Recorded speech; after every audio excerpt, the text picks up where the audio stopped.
اب آپ بتائیں بغیر فقہا کے اور فقہ کے کیسے آپ ڈیسائیڈ کر سکتے ہیں کہ یہاں پہ کیا مطلب ہے؟ آپ کو کسی ایک کو فالو کرنا پڑے گا.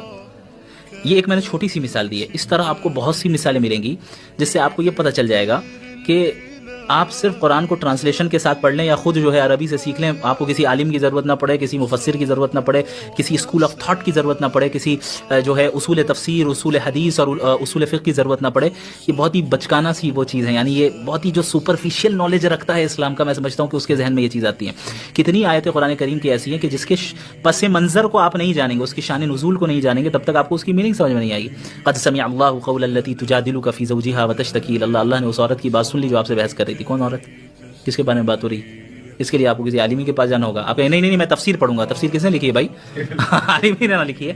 تو اچھا، اب اگر صرف کتاب کو پڑھ لینا کافی ہوتا تو نبی کو بھیجنے کی کیا ضرورت تھی؟ صرف قرآن آ جاتا. اللہ نے قرآن کے ساتھ نبی کو بھیجا. آپ یہ سمجھ لیں کہ ہم کتاب اللہ کو رجال اللہ سے حاصل کرتے ہیں. کتاب اللہ کو رجال اللہ سے حاصل کرتے ہیں. صحابہ نے سیکھ لیا نبی سے. اب تو چلیں قرآن محفوظ ہو گیا، قرآن ساری نازل ہو گئی، نبی کا انتقال ہو گیا، وفات ہو گئی. تابعین کہتے ہیں کہ بھائی اب تو قرآن موجود ہے، صحابہ کی کیا ضرورت ہے؟ وہ کیا سمجھائیں گے؟ ہم خود سمجھیں گے.